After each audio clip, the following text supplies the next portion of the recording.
Kenapa ada ayat di Quran itu jumlah bilangannya sama, serupa dengan lawannya? Malaikat disebutkan 88 kali, setan disebutkan 88 kali.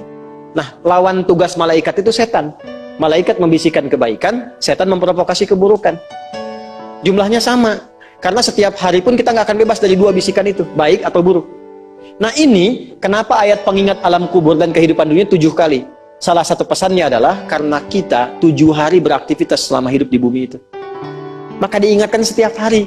Maka setiap hari itu mesti ingat kematian. Sebelum tidur istighfar, siap nggak bekalnya, lihat temannya, selamat nggak keluarganya. Ya, maaf, izin maaf sekali, saya berulang kali minta maaf nih. Ya, berulang kali. Ada seorang suami, soleh, istrinya soleh luar biasa. Satu kali suaminya karena kelelahan, bangunnya agak terlambat. Biasanya jam 3, ini setengah 4 misal.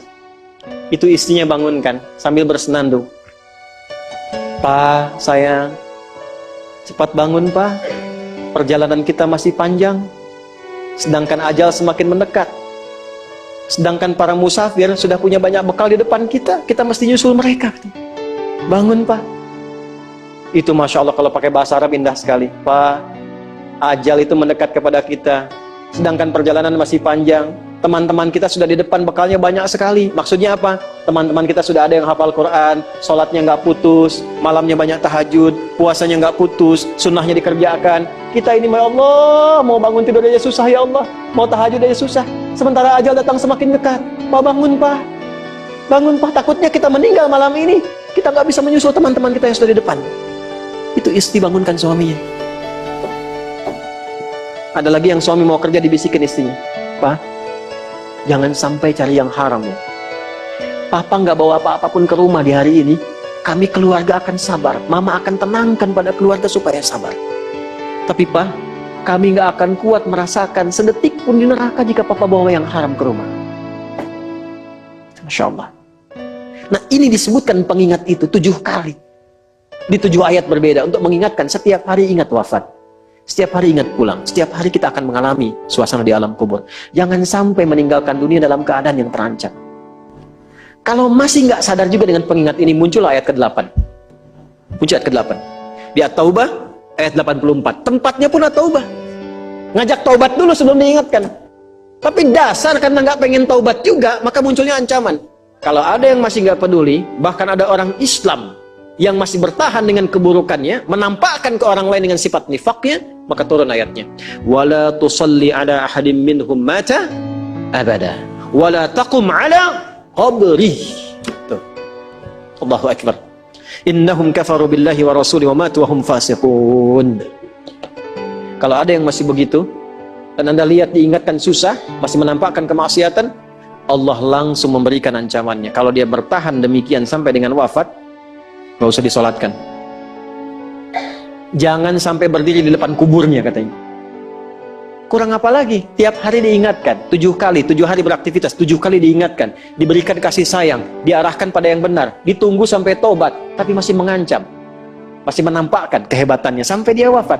Maka peringatannya apa? Orang-orang yang sengaja menantang berbuat maksiat, menghalalkan dosa yang besar, itu dihukumi oleh Quran kafaru billah. Yang menghalalkan dosa besar itu dihukumi kufur. Tapi jangan sembarangan, ya, jangan sembarangan menghukumi. Karena ada yang punya otoritas di situ. Gak boleh Anda sembarangan, ini kufur, ini togut, ini gak boleh. Gak boleh. Ada yang punya otoritas. Dan ada yang paham fikihnya. Gak boleh sembarangan. Hati-hati kalau ada aliran mengajak Anda, ini togut, ini aja, bunuh aja, tembak aja, tinggalkan itu. Tinggalkan. Karena ada yang punya otoritas untuk menentukan klasifikasi mana yang benar, mana yang salah, mana yang ini, mana yang begitu. Jangan sampai terbawa pada aliran demikian. Jelas ya? Baik. Tapi kalau ada yang nekat berbuat maksiat sampai wafat, kata Allah, Nabi pun sampai dilarang.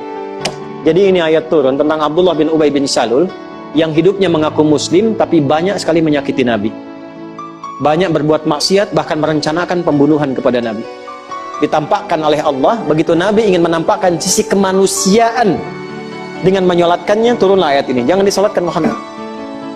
Jangan disolatkan. Biarnya sama teman-temannya. Jadi biasanya orang munafik ketemu munafik lagi. Ketemu munafik lagi. Hati-hati. Jangan sampai yang menyolatkan itu sesama munafik, sama perbuat maksiat. Orang Islam dilarang yang beriman yang baik, bahkan wala taqum ala qabri. Ke kuburnya pun jangan diantar. Jangan berdiri di depannya. Jangan sampai terancam demikian. Karena itu kalaupun ada yang nampak ciri-cirinya, kita doakan supaya kembali ke jalan yang benar. Kita tunjukkan kebaikan dengan lemah lembut, supaya dengan itu sadar dan menjadi bagian dari orang-orang beriman yang mendapatkan ridha Allah Subhanahu wa Ta'ala. Apalagi kalau itu bagian dari keluarga. Paham? Nah, inilah pelengkap dari bagian yang pertama. Maka secara singkat saya simpulkan, jadikan mulai hari ini semua kegiatan kita fisabilillah.